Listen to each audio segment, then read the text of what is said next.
afternoon, evening, whatever time you're tuning in the program called What's Going On FlintTalkRadio.com. I'm George Moss, the host of the program, and we are here every Monday from 2 to 3, and we hope that you're out there to tune us in for the next hour. Today at 3:30, we will be bringing to you, let me get that right, we will be bringing to you, got my teeth in backwards, Satura's Black History Corner. That's going to starring two hosts, Catherine Hunter Williams and Catherine Blake. And they'll be here probably about 30 minutes from 3:30 to 4. And want you to stay tuned to all the programs here at FlintTalkRadio.com, because we're working very hard to earn your confidence and trust, and we are trying to put on the best programs on any podcast production anywhere in the country. And we are, because we are Ava's and not hers, we are working really hard to up our ante here, up our game plan, and continue to try to work hard so that we can, in fact, invite all of you to come here at the studio during the time that we're broadcasting. Of course, all the programs here can be seen at your convenience on your own time by just tuning us in at FlintTalkRadio.com. That being said, we will talk about two things today from in this program. We'll be talking about the book I brought, and I'm going to play off of that and do some other things with it. It's a book edited by Thomas Woods, and it's called Back on the Road to Serfdom, The Resurgence of Statism. And Thomas Woods, who I'm becoming more and more familiar with, and also admirer of what he has published. Some of his works really required reading, but this is a book also, the edited is also required reading, I think, in terms of what he's laying out. And what he's talking about here in his book called Back on the Road to Serfdom is a takeoff of a book that came out in 1944, written by Hayek, F.A. Hayek, Friedrich Hayek, who was a student of the incredible economist by the name of Lower van Mises. Some of you are familiar with him because we've talked about him before on this program. And Hayek was a protege, really was raised up into his level of understanding of economics by Lower van Mises. And he wrote a book in 1944, the last year of Franklin Delano Roosevelt's nonsense in the New Deal. And he,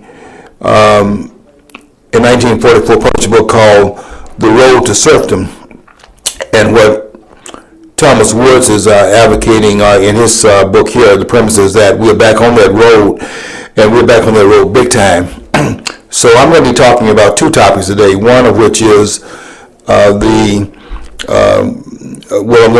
to use that topic, back on the road to serfdom, but I'm going to be doing it from a monetary standpoint, and we're going to be looking at the money as a way of understanding how we are back on the road to serfdom, by looking at how the currency operates in this country at this point. I'm going to go back to two critical years and try to bring you up to what those two critical years have to do with the modern things, the things that we have going on right now that have endangered this nation, and how do we get here in terms of what is inevitably going to happen down the road. And I want you to brace for it, because the journey that we're on right now is irreversible. And I want to apprise you of why that is in fact true, and not to be fooled by the jargon of these politicians who have led us down this pathway, and we are inevitably going to end up at the result that these kinds of policies will lead to and have led to in history. I'm going to be talking about 2 years in particular, with some other things that will come in between those two, but the 2 years that I'm talking about, well, some other years involved in it as well, but the 2 years I'll be talking about mainly is 1913 and 1944. Those are two critical years in American history that have put us on the course that we're on right now. And I do want you to understand that no matter what these politicians are saying out there, trying to blind you to what's really going on, what's being backdoored is that we are on a collision course with our own future. And because of the policies that are in place and have been in place for quite a while, really, when you look at it, for 100 years, 1913 to today, those policies have been going on for 100 years, and they're reaching a climatic point at this time. In 1913, there were two things in particular that occurred. One was the 16th Amendment added to the Constitution, which allowed the federal government for the first time to legally, not that they did it for the first time, but legally were able, through a constitutional change in the way we do business in this country as far as taxes are concerned. The federal government had no legal right to put a tax on income, although it had happened a couple of times in the past, the most critical one of which was during the Civil War under Abraham Lincoln, who Thomas De Lorenzo wrote a book called Lincoln Unmasked, and he stated correctly that Lincoln was this country's first tyrant. The out-of-the-box tyrant. They're all tyrants, but he was an out-of-the-box tyrant. Some of them are hidden tyrants, and that's what we have in Washington right now. And we'll talk about that down the road, because I got some things that I'm planning on right now that I want to bring to the public forum. We can understand what's happening in Washington. And I'm working on a piece today, by the way. I'm working on a piece. I'm not finished it yet. I'm going to be working on it and completing it for Facebook, which I'll be doing another piece on Donald Sterling, which there'll be an airing of an interview on Anderson Cooper's program today at 8 o'clock. I want you to tune it in, because what you'll be seeing there tonight will be where the liberals are bringing him in for a public whipping, because he has violated a couple of canons here, a couple of codes of silence that are in place that you're not aware of, that are operating behind the scenes. And that code of silence is a compact between black liberals and black liberals and white liberals. And that compact is a code of silence in terms of an unwritten agreement, but it's certainly understood to be in place, and that is that you won't call blacks on their blacks, 95% of whom are liberal, on the call them on their lack of effort toward achievement and merit, and then by not being called upon that, then the other side of it is that then the blacks in return, the black liberals in return, will not make the indictment and accuse white liberals of being racist. And what you're seeing tonight on the Cooper show will be that the liberals are calling him in for public chastisement, because he broke the code of silence, which maintains some things that are debilitating for both groups and debilitating for the country as well. And that is, the debilitation is that we have the soft racism of low expectations that George Bush talked about. He was absolutely right in having expressed that. But we'll talk about that once. I have some things I'm working on right now that I'm doing a two-part series that I did. And I haven't finished the second part of it. I did the first part yesterday, but I'll be publishing part 2 today. I haven't completed it yet, but I got about maybe half of it done. Because it takes time to put to make the ideas coherent. I understand it perfectly, I think, but we have to put it into context for the public to read, because they're reading some things they're not read anywhere else.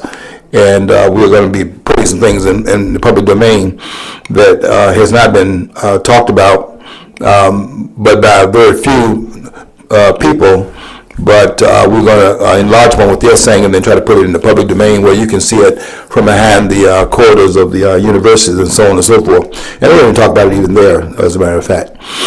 So that'll be the second part of our conversation today. The first part of our conversation, where I want to make it, I want to build it around the currency of the country, and I want to start off in 1913 with several things that happened in that year.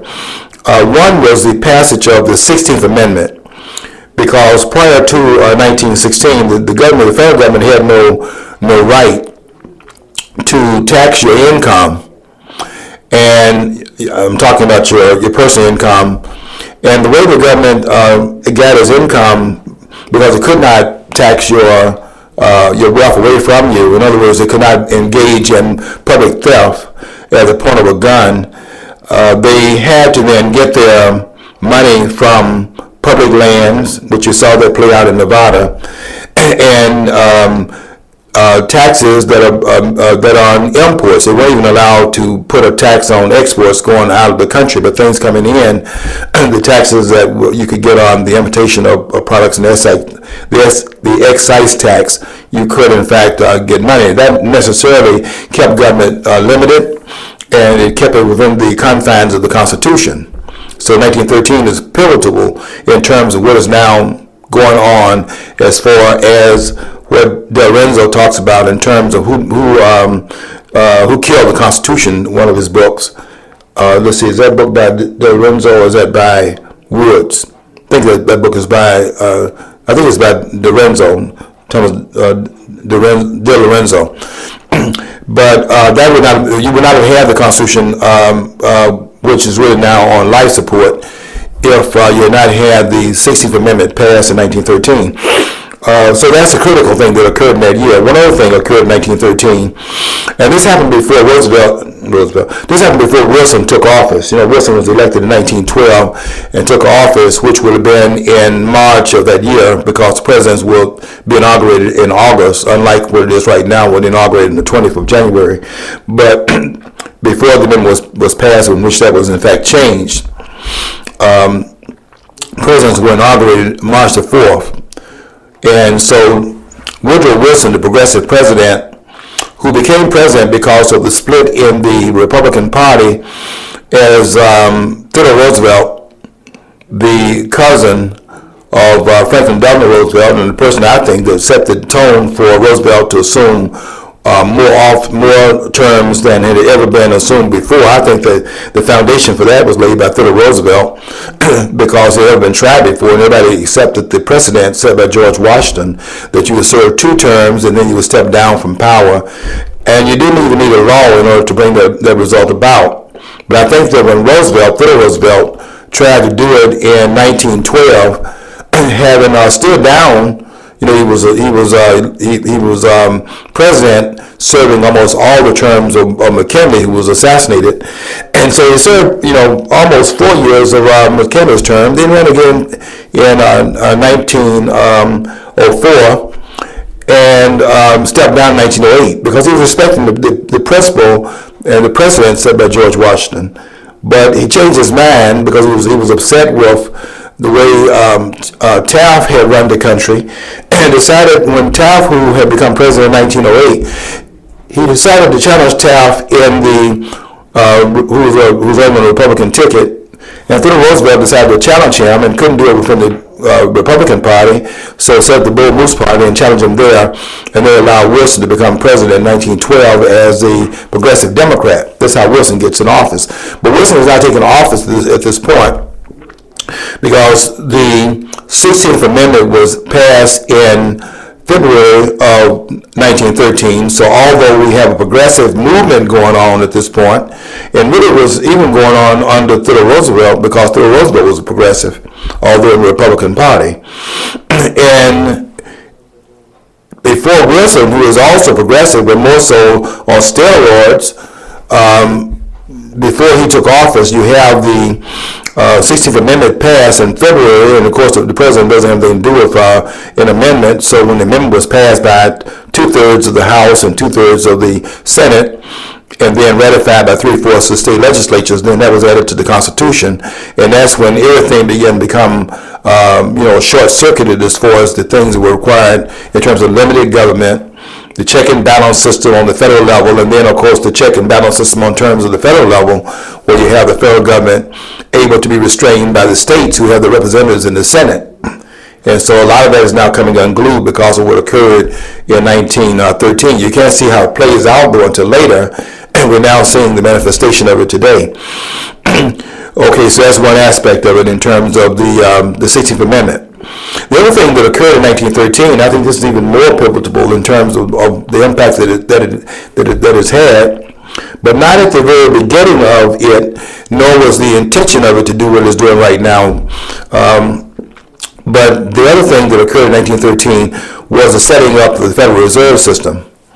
And the first person that was the chairperson of the Federal Reserve System that was set up in 1930, really the idea of it was in 1910, but the actual invocation of it occurred 3 years later. And really, I have to say this because I don't want to take it down the path that I see a lot of the other commentators take it down this path. I think the path they're taking it down is incorrect, where they want to import conspiracy onto what occurred. There's no conspiracy here, and I don't look at conspiracy, by the way, as being what we have in place right now. We have to understand how things occur, and you don't need conspiracy to explain it. In fact, I think conspiracy gives these technocrats, the bureaucrats, these politicians too much credit, because they're not smart enough to plan any conspiracy. These are not the people you think that they are, and if they were that smart, they would not be running countries. Every country they've had their hands on, they run each country into the ground. And we're seeing the auspices of it right now in this country, and we are on life supports, and we have to understand where we are, but also understand how we got here. So in 1913 we have the passage of the 16th Amendment, which was the amendment that allowed now them to steal your wealth away from you, and that's what taxes is. Taxes is government theft under the use of a legalized gun, and so that is the taxation is to take that which you earn and then take it from you under gunpoint, and then distribute it to those to whom they want to give it based on the constituency for their claims upon your vote, and that's how they operated. Starting in 1913, the opposite of that and how bad it gets won't be manifested at the beginning, because everything at the beginning doesn't seem to be so bad. In fact, they want to tax in certain parts of the population at the beginning. Those that had incomes at a certain level, most person didn't have that income, so they didn't feel the pain of it. But as you begin to move down the road, the tyrannical aspects of it will kick in a much larger way, and then you see how it plays out right now. So that's critical. But the Federal Reserve is also critical. Now let's talk about why the Federal Reserve is set up. And we'll leave conspiracy out of it because conspiracy doesn't explain it. I know that when they see J.P. Morgan and other bankers who J.P. Morgan got involved in, they think that, well, here's the bankers, and the bankers are these people that did X, Y, and Z. But what happened in 1913 has its genesis in 1907. And what happened in 1907 is very critical to understanding what happened in 1913. In 1907, some persons that were involved in the banking business, but also had some other things on the side he was doing, made some decisions that caused people to lose confidence in the banking of in the United States. Now, keep in mind that when you put your money in banks, they don't have all the money in the bank that you put into the banking system. And I don't have enough time to go into how that works, maybe in another discussion, since this is going to be a series, maybe for at least a couple of programs. We'll talk about what happens to the money that you put in the bank. Because a lot of things go on there once you do that. It's really interesting to look at how that plays out. But we can't do that today because it'll take me off this point. I don't want to be able to get to our second topic. I'm going to be very disciplined here today and make sure we get to the second topic, because I do want to raise some points about the Donald Sterling case, and also how it plays off into a much larger design. But go back to 1907. This bad decision was made. And then the bankers were one bankster, which is like playing off the word gangster, was involved in it, and it raised a question among the public of whether or not the banking system really is stable, because it looks like there's some bad decisions being made here, and it raised a question about whether or not people can get their money out. But if you have everybody going to the bank asking for their money back, I can tell you right now that that's an impossibility, because the banks don't keep all of it. There's no bank that when you put your money into deposit, where the bank has your name on it in the back room where they have the vault, and your name is on the account, and all your money is put in that deposit. Because how would they pay the employees if they did that? And so they have to invest the money in. There are a lot of things go on once you put the money in your bank, and they don't have your total 100% of your money that you put in the bank there. They take that money and loan it out, and they create new money from it, by the way, and that's another thing that takes a long discussion, and I don't have time to do it here in this conversation here today, but I will explain it at some point of how that operates, because that's critical to your understanding why we're on a downturn in the economy right now as well. But I'm talking about what happens at the beginning of the Federal Reserve and why the Federal Reserve System was in fact set up in 1913. And the reasons, by the way, were, believe it or not, benevolent. But we have some other things that happen later on where it stops being benevolent, where it becomes something very different, because you put this in the hands of the politicians, it changes the whole discourse of what was intended. Because once politicians get their hands on it, you can believe that they're going to take it and do something very different with it, having a political intent. And it looks like a conspiracy to those that do not study the underpinnings of what is going on. And I think the conspiratorial analysis, by the way, and explanation is quite frankly intellectual laziness. And I have a friend, every time I meet with him, he wants to tell me about the Illuminati. And they went to the back of the dollar bill and tell me about all the symbols in the dollar bill. I'm going to be talking about what's on the front of the dollar bill, which is really germane. But I know everything about what's on the back of it as well. But what's on the back of it doesn't explain what you need to understand to know what really is going on here with the currency of this country. And we are still on the front of it this time. We're going to talk about the things that are on the front of this currency. In 1907, you have a downturn because the people that demanding their money, they think there's something wrong with the banking order. They want their money out of the banks. And each bank is on his own here. And what J.P. Morgan understands is that if you in fact have this run on the bank and they cannot give the money out, which encourages others to go get their money out of the bank, and then all these demands being made and the money's not there, the banking system will collapse. It forces J.P. Morgan to pull out some of his own money from the stock market. And by doing that and encouraging others to do the same thing to put this money back into the bank so it can handle the demand for people to get the deposits out, what that does is that in order to save the bank, it hurts the economy in another way. And we have this economy, therefore, going downward because of the run on the banks. Now, what J.P. Morgan is doing is a purely defensive move. If he does not do that, the entire banking order collapses. In the aftermath of that, the question becomes then, what do you do to ward off that possibility from happening in the future? Because you're seeing the potential calamity that's in place here if you do not, in fact, ward against that. And people who have money are not going to just sit here like a knot on the wall and act like they do not have to take preventative action. That's one reason why, and that's one reason why the politicians never can get why it is when they raise taxes on the wealth of the country, they don't get more taxes when they do that.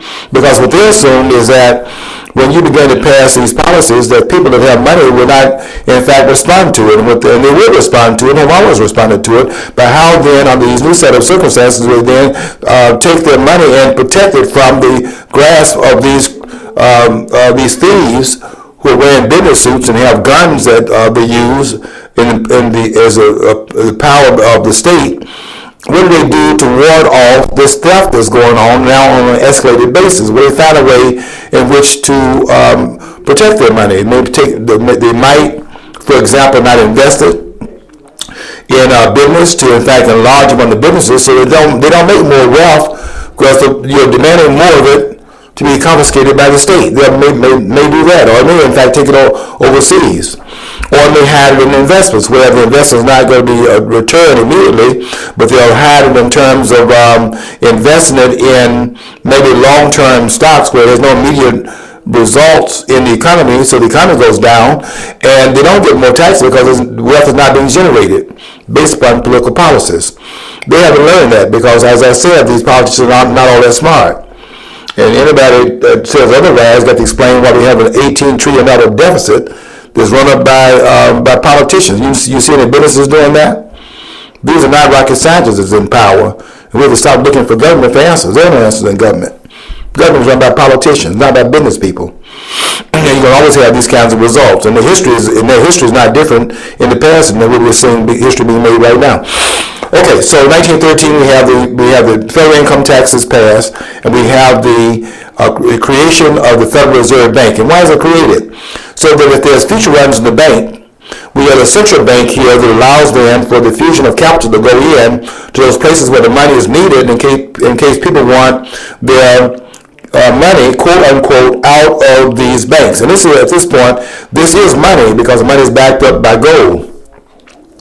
At that point, between World War I, for example, and World War II, every $20 bill is backed up by an ounce of gold. So it's backed up by something. Therefore, it is money because it's backed up by specie currency, which is allowed for, which is not. I should say the currency is backed up by specie, which means either gold or some hard metal or silver, which is probably the other metal that you talk about.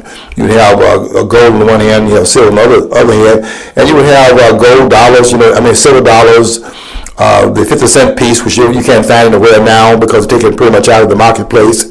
That was made out of silver. Okay, a lot of things there too. But trying to keep the focus here, because my mind goes off into different areas, because so many different things that tie into the central things that I'm trying to talk about, and my mind goes to all these little rooted these branches from the root of the conversation here. I need to stay focused upon the primary thing I want to say today. So we got the Federal Reserve system set up. It's a central bank. And the central bank, which has 12 auditors to it, which is the 12 banks that are strategically located throughout the country, they're designed to put currency into strategic locations in central banks throughout the United States, so that if they run on the bank, they can then come in and infuse the currency needed to, in fact, maintain stability and create a certain amount of order if there's a panic that takes place, because the banks don't have the money on hand that they might need if there is a demand. And when I get ready to travel abroad, by the way, I always go to my bank and tell them I'm going to be pulling out so much money when I travel, because I know that they need to be warned ahead of time to, you don't really have to do that. We would have it on but I let them know I'm getting ready to travel. I'm taking out a lot of money there, but not knowing be taken out, so they can be prepared to have the currency on hand. And you see these brake trucks coming in there once in a while, right? I mean, don't be waiting around trying to, wait for them to get out of the truck and you hit them on their head. That's not my point here. My point is that what they're doing is they're bringing maybe before Friday, because that's when you get your check. That's when you get paid. And the brake truck comes in, and they put some currency in there because they know that you want your checks cashed. Some of you just put your check in there and pay your bills through a check, but some of you want to get the money out and have some money in your pocket for the weekend. You want to go to a movie and things like that. And they ever bring the brake truck to kind of put a infusion of currency in the bank, and that's what those trucks are there. And it's pretty much around the time that you're getting your paychecks, and that's what they're doing. Okay, so we got the Federal Reserve System set up in 1913. Now I want to look at this currency and try to tell you, not try to tell, I'm going to tell you what's on. I'm going to tell you what's on this currency, and because I'm not buying the noise that I hear made by my friends who want to tell me about the Illuminati and the Rothschild. Look, you take that somewhere else. That's for the people that do not want to use their brain and don't even want to use their head except for a coat rack, for a head rack, and the coat rack for your shoulders. They had this for they had this for your head that you're not using, mainly because you're in the government schools. Okay, so here's your currency. And in 1913, when the Federal Reserve was set up, before the politicians get a hold to it, and it's serving an economic interest, not a political interest. Some people understand that in 1913, the intent, they did have politicians involved in it, like Aldrich and some of the others. They met at this place called Jekyll Island off the coast of Georgia, the planet, and they had done it in 1910, and then the fruits of that are going to be played out in 1913. But these people are talking about the creature. Griffin has a book out called The Creature of Jekyll Island, and he's talking about this island off the coast of Georgia. I've not been to that island. I've been to the ones off the coast of South Carolina. where you had some other things going on. But on the island off of the coast of Georgia, the Jekyll Island, they created this instrument. It was not a monstrosity. It was not in the hands of the politicians, although there were a couple of politicians involved in it. Basically, these are the bankers that are actually planning this, but they've had the politicians involved in order to give them authority to bring it about in terms of putting it into law. That's their role with it at this point. But the ones that are in control of it are the banking are the bankers, and that's where people see conspiracy going on. But that's not conspiracy. This is about trying to stabilize the economy at this point, because they saw the tremendous instability that occur if, in fact, what happened in 1907 will happen again. They're taking preventive action against it. But just hold on. We'll get to this the unholy part of this alliance that will be down the road. But when Andrew Mellon became the first of the chairs of the Federal Reserve System, who was the greatest of the Federal Reserves, and they got these people in right now that are nothing but political, fatheads. Yellen is the latest one to take it over, and they had this other gangster in there named Bernanke. He was nothing. And actually, if I was her, the woman that's in there right now, there's a protege of Bernanke. When she leaves and they got another one in there, he'll be a gangster too, because they are now under the auspices of the politicians. And Yellen will be there for 14 years, and Bernanke was in there. You can serve less than 14 years, but can serve more than 14 years. And you're put there by the nomination by the president, and you confirmed by the Senate, which then tell us they lost control once they, in fact, install them into office. If that makes sense to you, I got some property for you in Siberia. So we got it set up now. We got this apparatus set up. Politics is not yet taking it over. It's serving an economic interest, which are the banks that have to be insured against any run-on that will occur. In fact, if in fact people panic, as they did in 1907, can we have that repeated? You take preventative action. I mean, for example, businesses will take preventative action. They take defensive action. If you take these silly politicians talking about raising the minimum wage, we got to get serious about these politicians and understand what they're doing. We had a woman who was absolutely mad named Barbara Lee Jackson, I think her name is, out of Texas. This woman is crazy. This woman is absolutely mad.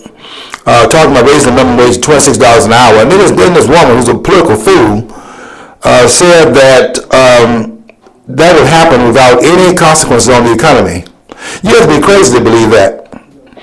And they are crazy, just as crazy as Nancy Pelosi said that in order to know what's in a bill, you have to pass it. You don't know what is in it. These people are sick. These people are sociopaths. And every once in a while, see, I see it all the time because I'm trained to see it, but I train myself to see it. But some of my training in my academic career is also training to see it also. But I was trained to see it when I was trained to read. that's the training that you need, be able to read. But not just read textual material, but read between the lines of what the text is saying. You have to be able to see into that. And that's another skill above the reading level. But if you can read well, you can then read between the lines as well. But that's something you have to politically train yourself to, in order to do. And we'll tell you that you have to pass a bill in order to see it. What you read into that is these people are sociopaths, and nobody that is in fact normal will say that you would pass something that has an effect upon the entire nation, and you have to in fact pass it, and not even know what the implications of it are until it's actually a part of law. You can't say that and be you cannot say that publicly and be normal. Okay, so that's that part of the conversation. Andrew Mellon was a wonderful chair of the Federal Reserve System. He was the first one there, but he had to step down after a period of time because you can only serve 14 years. You cannot repeat your term. I wish that were the case for these politicians who put them in power, telling us that they lose control of them once they're in power and they can't regulate the Federal Reserve System. This is pure nonsense. The Federal Reserve chairperson is in fact put in power by the politicians. And say that they are serving independent of them is absolute. That's Nancy Pelosi's voice again. That's Barbara Lee Jackson's voice coming through again. and they would have you believe that they're out there on an island, and that island being New York, and they're out there without, unable to be touched on the land space of the United States. You know, they would have you believe that. And some of you probably can believe in the Tooth Fairy. You know, what about Santa Claus? Everybody got over Santa Claus. Those are things we once believed in too. But we're adults. Let's be adults. Let's try to be adults here in the country, and to understand that adults can think out of the box and not in the narrow confines of what they're telling us to put our thinking, in terms of which is nothing but a lot of nonsensical constructions that no adult can believe if they're actually thinking as adults. These are things for children to believe in, that you can appoint somebody to the chairmanship of the Federal Reserve, and then after appointing them, they can only serve once you've appointed them and been approved by the Senate. The president makes a nomination, and then after doing so, then you have no further control of the person that you. Can we just try to stay in the adult mode before going on the back of the dollar bill, for example? Look over here at all the conspiracy in terms of pyramid, the eye holes, and all that on the back of the dollar bill. Can we just can we stay sane long enough to have an adult conversation? And I ask it of you because I think you're capable of doing it, despite your educational background in schools that are much more traumatizing now than when I was in school. And try to stay on that which is real, not that which is given to you by those who don't mean you well. And forget these politicians because none of them mean you well. You can forget that. Let's stay into the real, and what we call the real world. The world where we have what Ayn Rand was talking about, the real world where reality is an objective absolute, and that you cannot avoid reality, as she says in one of her books called the New Intellectuals, where she says that you can avoid reality, but you cannot avoid the consequences of avoiding reality. And those realities are there whether you are perceptually quick enough and astute enough to understand the reality or not. It does not change its presence. And to deny that the reality is the reality is not to be able to deny the consequences of that, because consequences are going to be in place, because you cannot through your perceptors, I should say, make reality go away. It is still very operative in the universe, and those laws that are there because of its operative in the universe cannot be avoided just by you avoiding the fact that it exists. That's a very important point Ayn Rand makes.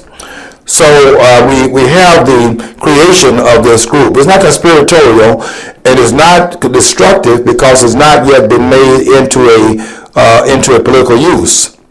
But that will happen later on. It's happening right now, and it has all kinds of implications for the well-being and the welfare of the nation. And we are at a critical mass right now because we've not paid attention to reality as it relates to the currency of the United States. The money of the United States, which has now been turned into a currency, fiat currency. So in 1913, the Federal Reserve system was created. And in that creation of the Federal Reserve, you have the Federal Reserve Bank now able to standing back of the money of the United States, and the currency that is being printed is backed up by specie capital, meaning gold or silver. And if you notice in the Constitution, in Article 1, Section 8, Clause 5, if you notice there that it says that the Congress shall have, the Congress is given 17 different powers. They itemize in Article 1, Section 8, and they itemize it in terms of the Congress can do these things. The framers were perceptive enough to list what it was that the federal government can do, and it listed it. And it said that the federal government it said the Congress really can, in Article 1, Section 8, Clause 5, can coin COIN, coin money. It does not give the federal government through the Congress any power to print money. Coining money and printing money is two different things. In fact, you can't print money. What you do is print currency. Because if you could print money, you can make money available out of thin air. In order for anything to count as money, there are several qualities money must have. One of them is its durability. It must be able to be durable. It must be portable also. It must be able to carry it around. You can't be carried. That's why when they had money as gold bars, you couldn't use money as gold bar because you just tote that bar, lift that bell. That bar could not be lifted. It's like an apple. And how do you carry that around and trade it for some good that you want to purchase? How do you purchase it if you can't carry the money to the person that you're bartering with? It's not portable. It can't be used. It must also, another one of the qualities of money, it must have value over time. And if you go and find, if some of you treasure hunters out there, if you go and find money that was buried in the ocean, they have these ships going across the Atlantic Ocean. And some of those ships will sink. Sometimes they get into a war with other countries that were coveting what they had, want to take what they had, pirates in the sea and things like that. And some ships were sank, and all of the wealth that went down with that ship was buried underneath that water. Some of them go and do treasure hunts, like they did in the Titanic, for example. That one movie they made on the Titanic. Which launched the career of Leonardo DiCaprio, which is a brilliant actor. But you go and look at some other things in that movie, and the ship sank, but everything on that ship also sank. If there wasn't any gold on that ship, and there wouldn't be any gold necessarily on that ship as such, a lot of rich people on that ship that perished. But if there had been a ship that was carrying gold, as it was during the 15th century, after Columbus had discovered, quote unquote, it come over in Europe, now discovered that this land mass existed over here without falling off the earth and so on. They were over here mining gold and carrying the gold back to Europe. Some of those ships were in fact sank because of the warfare that was going on the high seas among the pirates and things of that sort. And a lot of wealth was in fact buried under the water because those ships were sank. If you find those ships, where the ships sank and can go all the way down to the depths of the floor of the Atlantic Ocean, you'll find whatever gold you can bring up, that gold still has value, because money does not lose. Money, one of the qualities of money is that it must have its value not lost over time, and that's not true of this currency that you have here. In fact, there's nothing on this currency that's even called money. There's nothing on here spelled MONEY. And what you have here now is something that comes out of the currency that is put out by the Federal Reserve System, and that's why this has on it a Federal Reserve note. Now that brings us up to another part of this conversation. Okay, now if it says here at the very top of this currency, the Federal Reserve note, let me ask you out there in the listenership, how many of you have a car note? What about a house note? Everybody have a house note? Okay, you have a car note. Some of you, I don't have one. I'm cheap, so I'm not buying any more cars. I kept 2 cars, that's it. I haven't had my last car note. But some of you have a car note, okay? Some of you have a house note. Try to pay it off as quickly as you can, because having a note means you have debt. Now, this is a Federal Reserve note. How many of you carry around in your pocket your car note? How many of you carry around your house note? The question is asked only to bring to you the point is that you have other notes too, but you don't carry those notes around in your pocket. And we need to understand why, because this is also a note here as well. This has on it, as a matter of fact, this is a Federal Reserve note.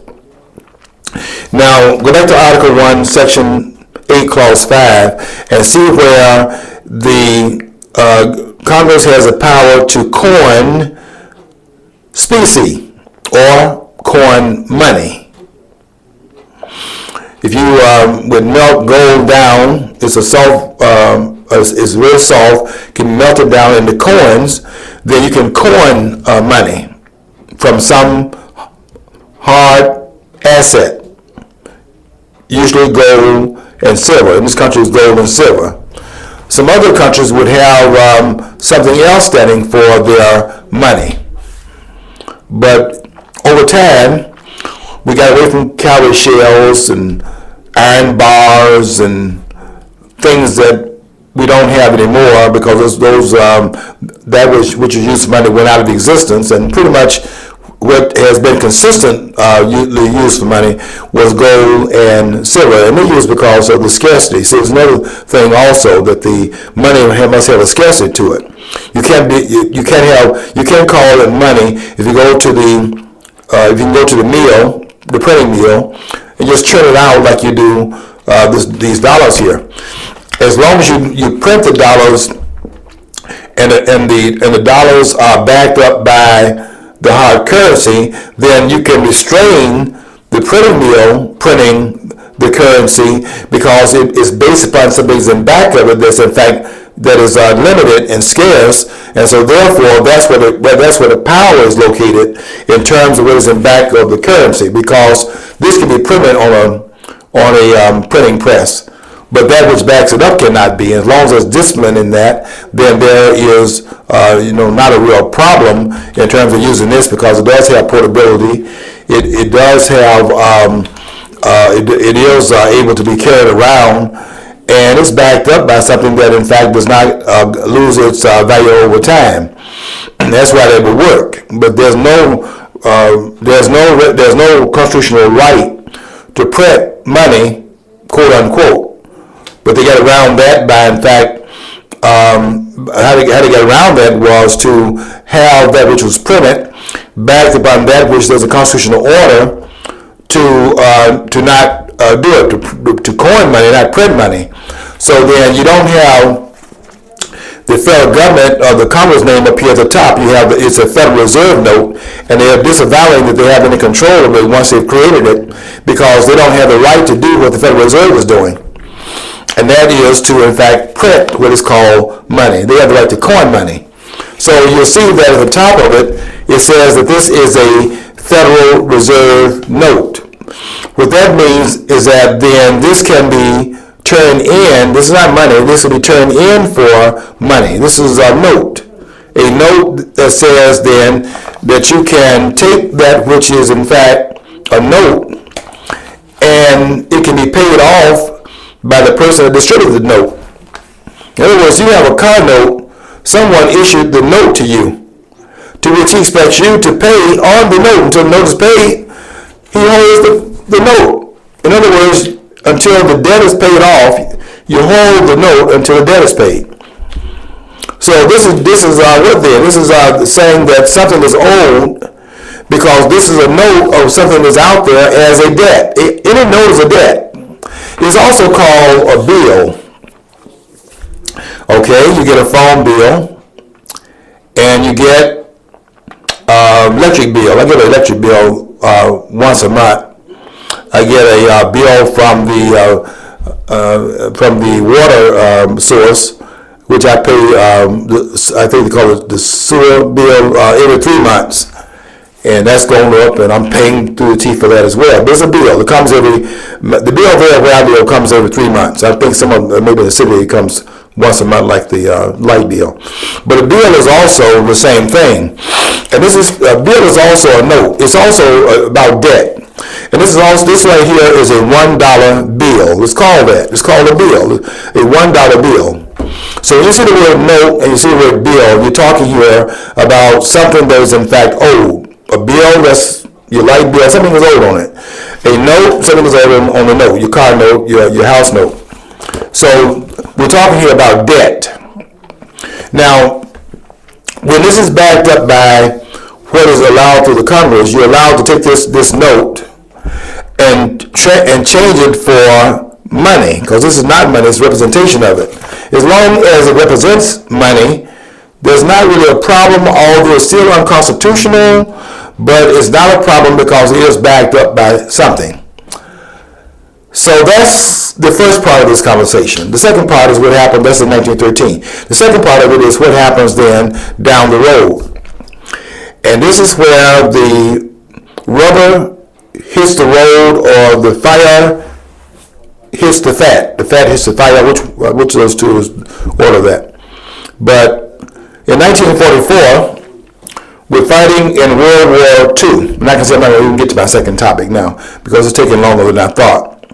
So what you got to do now, I'm not going to get to my second topic, which was to talk about the continuation of what's happening with Donald Sterling.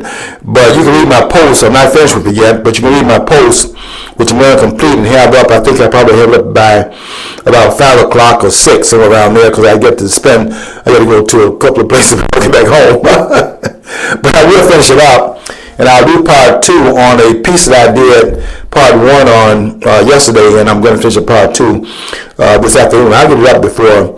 I'm thinking I probably have it up by 6 o'clock. I want you to read it because and I'll be doing a follow-up. It won't be part 3, but it'll be a follow-up, because I know Donald Sterling will be doing this discussion on 8 o'clock, and I need to explain tomorrow, and I will do that tomorrow, explain on Facebook why it is necessary that he's going out there to explain himself. He's been called in by, this is really an inquisition, and he's been called in by the liberals. He's not going to be on the Fox Network. He needs to go before the liberals to explain himself to them. And that's what this is about tonight. They're calling him in to explain himself. But I haven't seen the interview. I read some things about it that tells me about what is going on, what is he going to be saying here. And what he's saying, what he said so far, and what's been reported, is that he's saying he could not believe that he said those things. Well, Donald Sterling, let me tell you this. You didn't say those things. There were 2 conversations going on there. What you were saying and what the lady was doing, and putting a face on what you were saying. You weren't having that conversation. She was having it. And that's what everybody's missed. What you were saying was something very different than the spin she was putting on it. That's why when it's played back to you through the media, and the media spins it back toward you, you don't recognize that's what you were saying, because it's not what you were saying. Okay, I'll be explaining that also in a post that I'm doing. Because that is a lot of things going on here that you have not paid attention to. You see, what I did on Facebook was to take out the voice of Sterliana and just put Donald Sterling's voice there. Took all the words out, just put his words, where you can see what he was saying without her putting in her input on what it meant.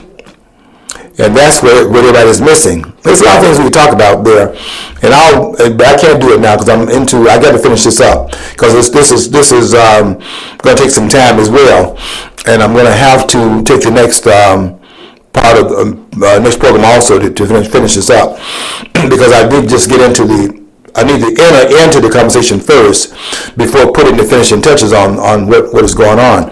But anyway, we're fighting World War II. We didn't get involved in the war until we didn't put boots on the ground until 1942. Now the war starts in 1939, and those of you who are looking at Ukraine, look at that through the lens of World War II in 1939, because they thought they could whet the appetite of those persons that are taking over land, and you can whet their appetite by, in fact, giving them something, hoping they won't go and ask something else. That's never happened in history. A prison has never worked, and so there are some other things going to happen as a result of what happened in the Crimea. and just expect some other thing to jump off as a result of that. Even in terms of what China will be doing, I don't think it's an accident. China is supporting Russia in terms of its land demands made in Eastern Europe, and then China has some aspirations in Asia. So we're not finished with the story yet. But we're fighting World War II, and in World War II, we're not fighting the war at the very beginning point. We're fighting this war we're actually fighting this war, we get involved in 1942. I know you're going to tell me that the Pearl Harbor was bombed on December 7, 1941, but we don't put boots in the ground, although Roosevelt came and asked for, came and he went before the Congress and asked for a declaration of war on December the 8th, and he did so not because he respects the Congress or not because he respects the separation of powers, but he knew that after being attacked, he'd get it. But if it had been under other circumstances, what politicians would do is bypass the Article 1, Section 8, Clause 11, which calls for the Congress to declare war. So he'll get it because the country's been attacked by Pearl Harbor on December the 7th, so he goes and asks the Congress for a declaration of war, something like he respects the Constitution, which if anybody respects the Constitution, it wasn't Franklin Delano Roosevelt. Let's get that straight right now. That didn't happen. I mean, this man tried to pack the Supreme Court in 1937 because they don't go along with the New Deal, which is all that, which is unconstitutional. None of that stuff is constitutional. And when he was not getting his way because the court was striking it down as they should have because it was unconstitutional. The president can't do that. There's no authorization for the president to be entering and taking over the economy like that. And the court was in fact saying you can't do it up until the time that Roosevelt was threatening to pack the Supreme Court. Then all of a sudden the court changed his mind. And you may be aware of the fact from 1937 to 96, somewhere around there was not one thing the federal government was in fact doing that the court was willing to strike down as being unconstitutional. From that point, they learned their lesson. But if you in fact say that this is not constitutional, you got some problems in your hands from the executive branch. You're going to go back and revisit what Andrew Jackson said to John Marshall. The court has made a decision, now let them enforce it. So you don't want that going on, then you got to then begin to rubber stamp things that are going on. And they did that from 37 because they had gotten a wake-up call. From 37 to 1995 and 1996, somewhere around there, 97, somewhere around there was not one thing that the federal government was doing that the court was willing to come in and then tap on their hands and say you can't do it. And that's what we have right now. So don't come with me what the court is in fact sanctioning, because what we have right now is the court doing the same thing. And go out there in Nevada and see how that played out and see what was going on there. You haven't understood that yet. We'll talk about that down the road also.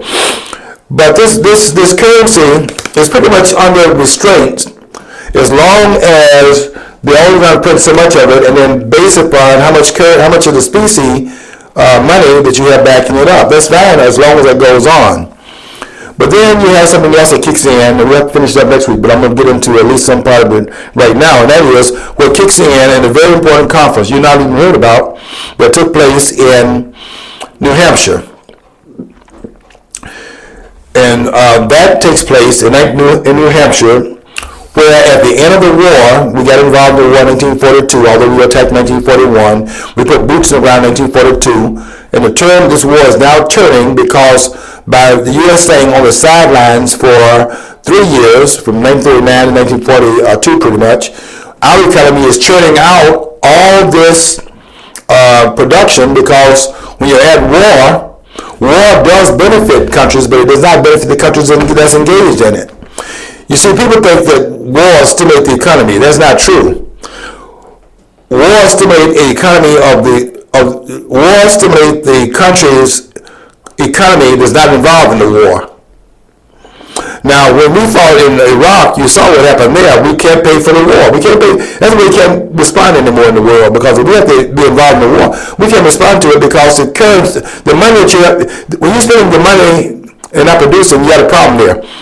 Okay, when we pick it up next week, what I will start out with, and I'm not going to make a promise to get into a second topic because it's going to take the whole hour to do that as well, but we'll talk about next week a conference that you've not heard of that is pivotal to understanding what is happening right now, and that is going to add to the burden of what occurred in 1913, and that's the conference that was held in 1944 at Brentwood, New Hampshire. And we'll talk about what occurs there because it's critical to understanding what's happening right now. Okay, well, we got to get out of here. As always, we have to stay an hour and we have to make this seat available to those who are following us. And today will be Satura's Black History Corner. For you, want you to stay tuned for that at 3:30 in about 30 minutes from now. Until that time, when we get together next week, I want you to follow your dream, because if you don't follow your dream, you'll never know what's on the other side of the rainbow.